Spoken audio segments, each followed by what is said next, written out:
आजकल बहुत सारी टेक्निक्स है जिससे आप प्रेगनेंसी ले सकते हैं। हम्म।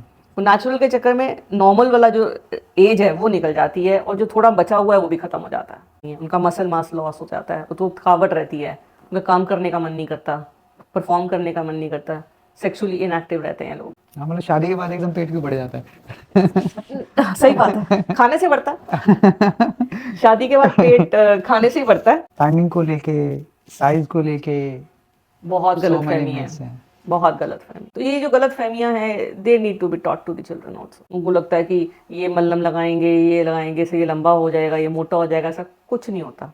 आप सिंपल देखिए, वो भी बॉडी पार्ट बाकी बॉडी पार्ट की तरह है। मैं ये कहूंगी मेरा ये उंगली है, इसको मैंने मोटा करना है, हाँ, नहीं हो doesn't mean सकता। any means, हाँ, हाँ। तो ऐसा कोई कैंसर थोड़ा ना हो जाएगा, उसके अंदर सेल की ग्रोथ तो नहीं हो जाएगी। लाखों रुपए की दवाइयां बिक रही हैं मैडम, ऐसे ऐसे लोग पता नहीं क्या क्या खरीद रहे हैं और क्या क्या, क्योंकि इसके बारे में कोई कंप्लेंट भी नहीं करता। एक बार ही खरीद लिया तो बस उसको शर्माते भी तो हैं लोग। हाँ। जो फंस गया वो फिर कहता है मैं चुप ही ठीक हूँ, चुप ही ठीक हो।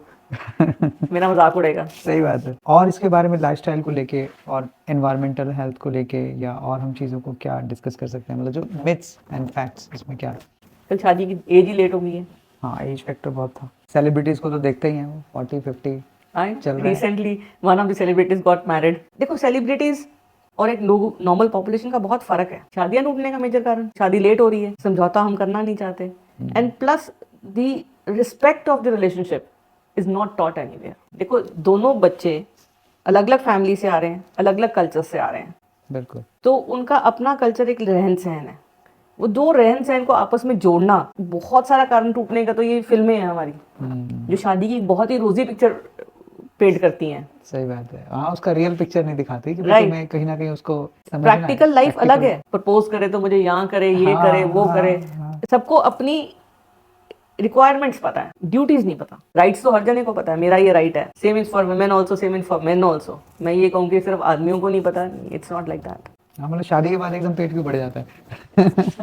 सही बात है, खाने से बढ़ता है। शादी के बाद पेट खाने से ही बढ़ता है। हाँ। और हम लोगों में, इंडियंस में हार्ट अटैक का रिस्क क्यों ज़्यादा है और हम बच कैसे सकते हैं? अगर आपकी जो वेस्ट की, जहाँ पे आपका अम्बलाइकस है, वहाँ पे अगर आप इंच नापते हैं, अगर वो 38 इंच से ऊपर है, ठीक है ना, आप हार्ट अटैक के रिस्क पे हैं।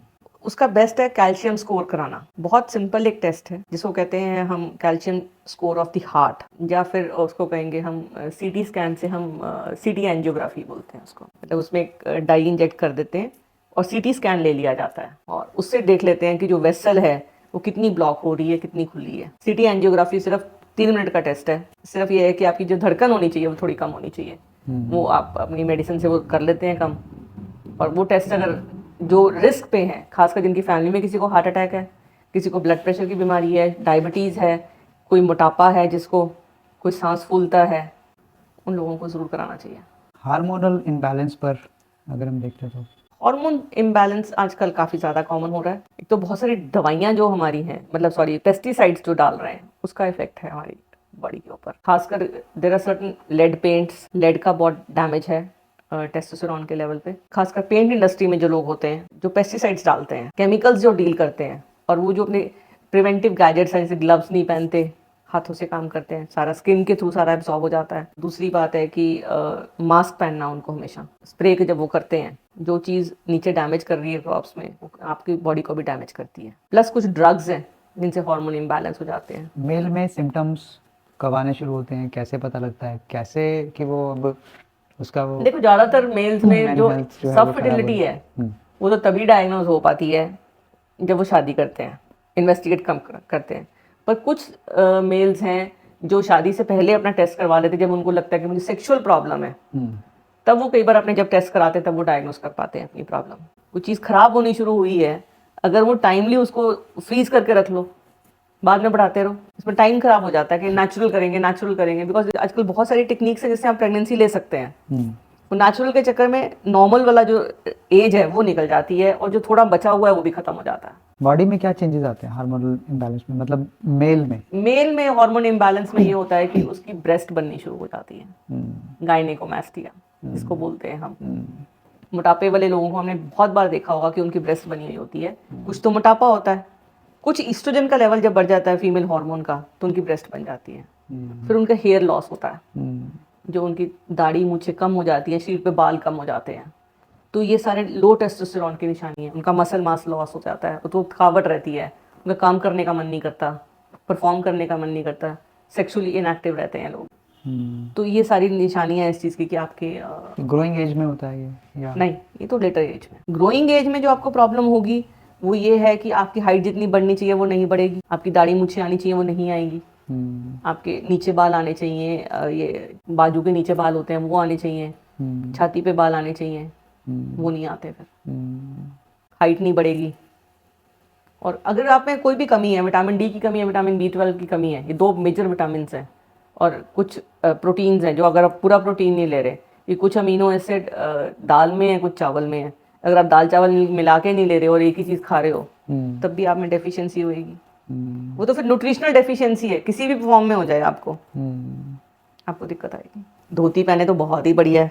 कौन पहनेगा धोती? धोती के क्या फायदे हैं कि जो टांगे दिखती हैं हाँ उससे विटामिन डी मिलता है, स्टिचिंग के पैसे नहीं लगेंगे, हाँ जितनी मर्जी तरह के पहनो, और स्पर्म हेल्थ आपकी अच्छी रहेगी, आपकी घुटने ठीक रहते हैं, आपके ये थाई मसल्स हेल्दी रहते हैं। और छोटे होते हो क्रिकेट खेलते हैं, हाँ बॉल लग जाती है नीचे, वो डैमेज करती है टेस्टिस को। अश्वगंधा हाँ काम करती है। तो कोई ऐसी भी एडवांसमेंट टेक्नोलॉजी आपको पता है कि जिनका इजैकुलेशन जल्दी हो जाता है? कोई मेडिकल कंसल्टेंसी के बिना ही कोई सोल्यूशन हो सकता है क्या उनका? राइट, जिन पेशेंट्स के अपने नॉर्मल हैं और नॉर्मल नेचुरल सेक्स नहीं परफॉर्म कर सकते, तो उन लोगों के लिए एक बहुत बढ़िया एक इंसेमिनेशन, होम इंसेमिनेशन किट बोलते हैं उसको हम। उसमें क्या है, एक कप होता है, साथ में ट्यूबिंग होती है, कप लेडी के अंदर इंसर्ट हो जाता है, और जो सैंपल होता है उसको एक कंटेनर में ले लेते हैं पार्टनर, हस्बैंड उनका, और उसको इंजेक्शन से उसके अंदर इंजेक्ट कर देते हैं। तो अगर वो suppose male part female part में नहीं जाकर उसको इंसेमिनेट कर पाता, तो इससे आप वो इंसेमिनेशन हो सकता है। उसका ट्रेनिंग होगा? नहीं, उसकी ट्रेनिंग की कोई जरूरत नहीं है, सेल्फ कर सकते हैं। सेल्फ कर सकते हैं। कोई छोटा सा कप होता है, वो कप अंदर डाल देते हैं, नीचे ट्यूब है, ट्यूब में आपने जो सीमेन है उसको कंटेनर में लिया है, उसको आपने भर लेना है और उस ट्यूब में इंजेक्ट कर देना है, बस। तो उसको आधा घंटा लगे रहने दीजिए, जो स्पर्म जाने होंगे चले जाएंगे उसके अंदर से। रिजल्ट देखा आपने कुछ इसका? कुछ इसकी स्टडी भी करी हुई है, और जो नेचुरल सेक्स खासकर उनके लिए ये है जिनकी वजाइना में इन्फेक्शन रहती है, या फिर जिनका इजैकुलेशन जल्दी हो जाता है, या फिर वो पेनिट्रेट नहीं कर पाते हैं, तो वो प्रेगनेंसी ले सकते हैं बिना डॉक्टर की हेल्प के, अगर उनके वैसे एग्स बनते हैं और स्पर्म्स उनके नॉर्मल हैं।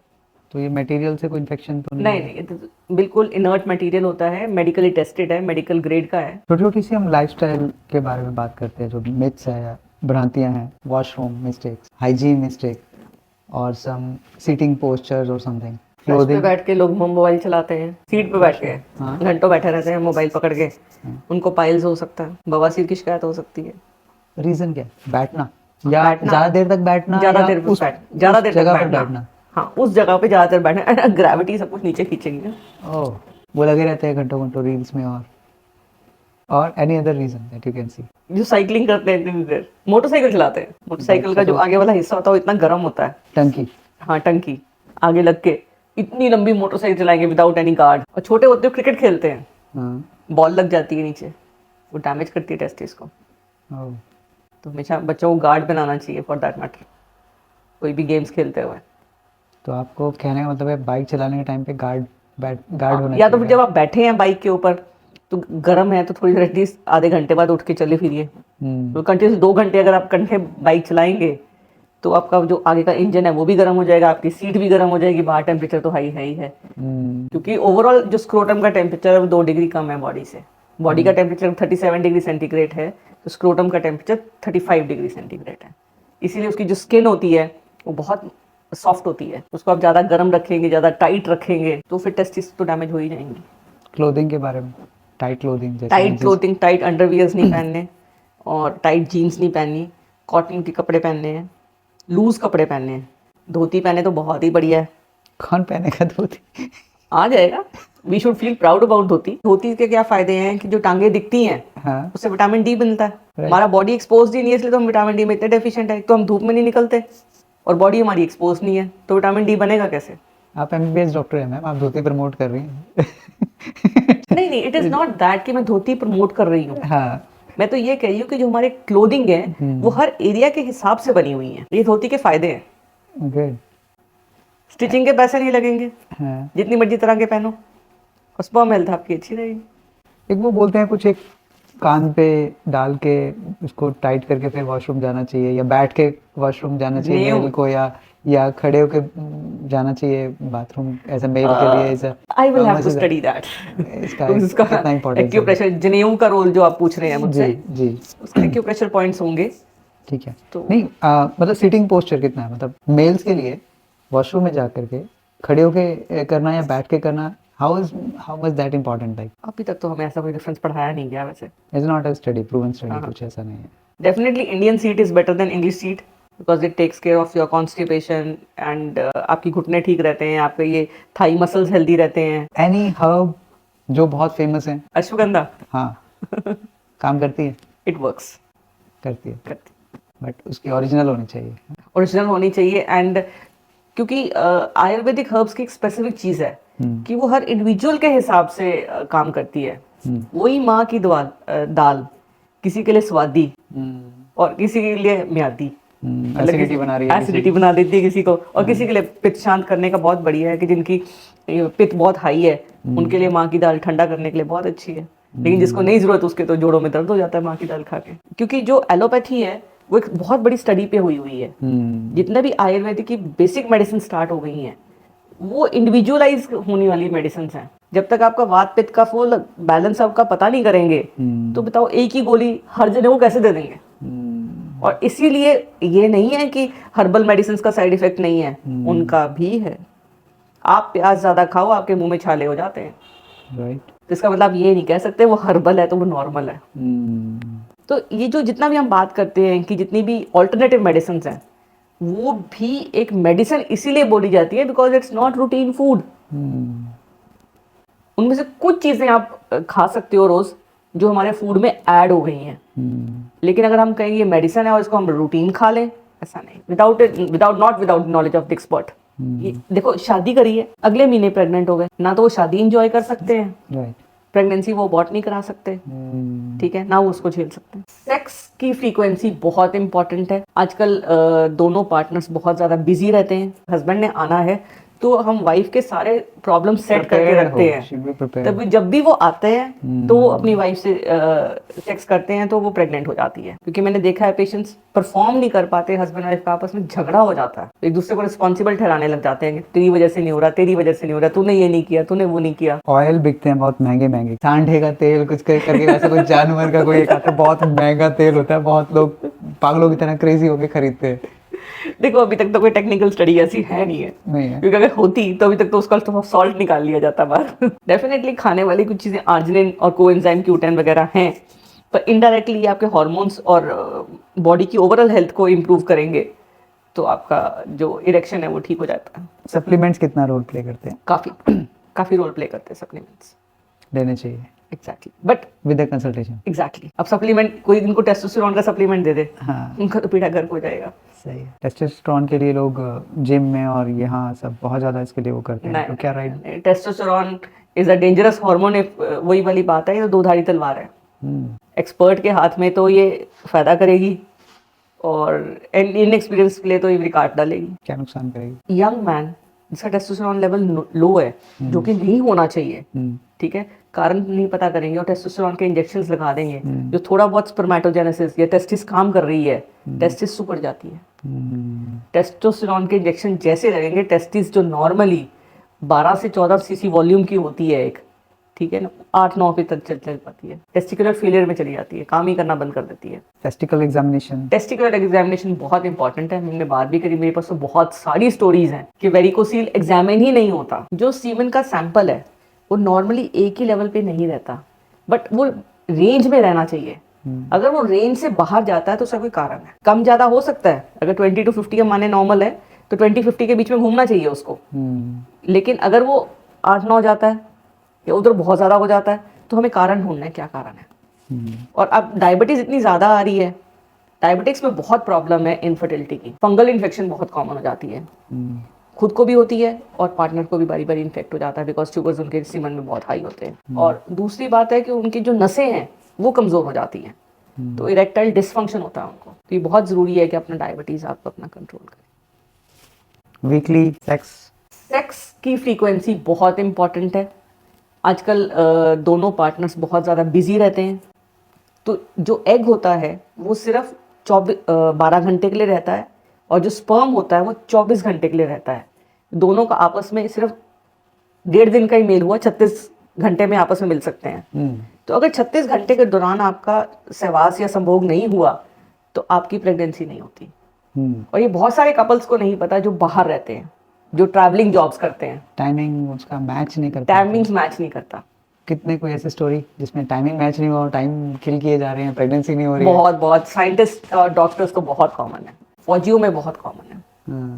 बिजी शेड्यूल है, टाइम मैच नहीं फौजियों को तो छुट्टी नहीं मिलती, वो तो साल में एक बार आते हैं। Right.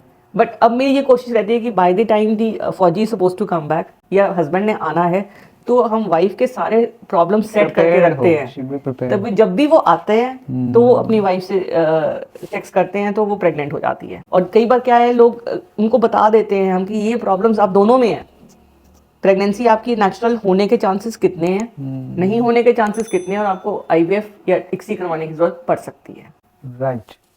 Pleasure versus reality, entirely different, two things. Sex is pleasure, but reality is different, because one has to be performed for fertility.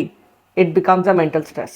क्योंकि मैंने देखा है पेशेंट्स परफॉर्म नहीं कर पाते, हस्बैंड वाइफ का आपस में झगड़ा हो जाता है, एक दूसरे को रिस्पॉन्सिबल ठहराने लग जाते हैं कि तेरी वजह से नहीं हो रहा, तेरी वजह से नहीं हो रहा, तूने ये नहीं किया, तूने वो नहीं किया।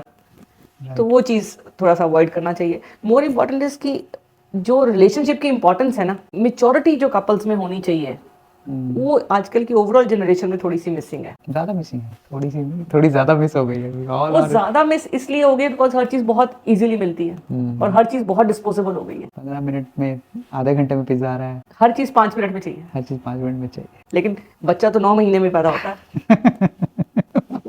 वो जल्दी शॉर्टकट नहीं बना कोई भी। वो अगर शॉर्टकट हो जाएगा then it's a problem for us. उसके लिए उनको भी माइंडसेट प्रिपेयर करना है कि तुम लोगों ने अपना माइंडसेट प्रिपेयर कर लिया, बट जो नेचर है उसने भी उसका माइंडसेट वैसा ही है। मतलब पीपल, हम लोग देखो सोशल मीडिया पे फॉलो करते हैं, पर सोशल मीडिया पे भी हमें मतलब इंटेलिजेंट और मैच्योर टॉक्स की जरूरत है। राइट। पेरेंटिंग अपने आप में एक बहुत बड़ा टॉपिक है, and I think who would be parents, उनको भी तैयारी करनी चाहिए। सारी बीमारियों का टेस्ट करवा के, ट्रीटमेंट करा के, 3 महीने का फोलिक एसिड खाकर उसके बाद वो प्रेगनेंसी प्लान आउट करें। ये देखो, शादी करी है, अगले महीने प्रेग्नेंट हो गए, ना तो वो शादी एंजॉय कर सकते हैं, राइट, प्रेगनेंसी वो अबॉर्ट नहीं करा सकते, ठीक है, ना वो उसको झेल सकते हैं। They are not well prepared, mentally prepared, mentally भी प्रिपेयर्ड नहीं होते, फिजिकली भी प्रिपेयर्ड नहीं होते, और सोशली भी प्रिपेयर्ड नहीं होते। मेल इनफर्टिलिटी अपने आप में चैलेंज बाद में है, वो जो बच्चा आने वाला है बहुत बड़ी रिस्पॉन्सिबिलिटी है। कई बार मैं पेशेंट से पूछती हूँ आप क्या करते हो, जी मैं कुछ नहीं करता। अब जो कुछ नहीं करते वो आने वाले टाइम में बच्चा कैसे पालेंगे? हाँ, तो ये भी मत कर भाई। कुछ नहीं करता तो कुछ मत कर। तो कितना सही है ये मानना? गलत फहमी है। शादी अपने आप में बहुत बड़ी रिस्पॉन्सिबिलिटी है, और कहीं ना कहीं हमारा बच्चा रिस्पॉन्सिबल नहीं है, ये प्रॉब्लम है। लेकिन हमें कुछ प्रैक्टिकल होना पड़ता है। आजकल की जनरेशन क्या है, वो एक आधा उस पॉपुलेशन को देखती है जिसने करोड़ों कमा लिए, बाकी सबका तो एक सीढ़ी चढ़ना है। राइट। और सबसे बड़ी दिक्कत पर्सनल फाइनेंस की कोई नॉलेज नहीं होना है। अगर पर्सनल फाइनेंस की कोई नॉलेज हो तो आपको पता है कि मेरा ये खर्चा होने वाला है, ये मेरा सेविंग है, ये मेरा सेविंग है, ये मेरी इन्वेस्टमेंट है, है, हाँ ये मेरी इंश्योरेंस है, राइट, और मैंने इस तरीके से चलाना है अपने आप को।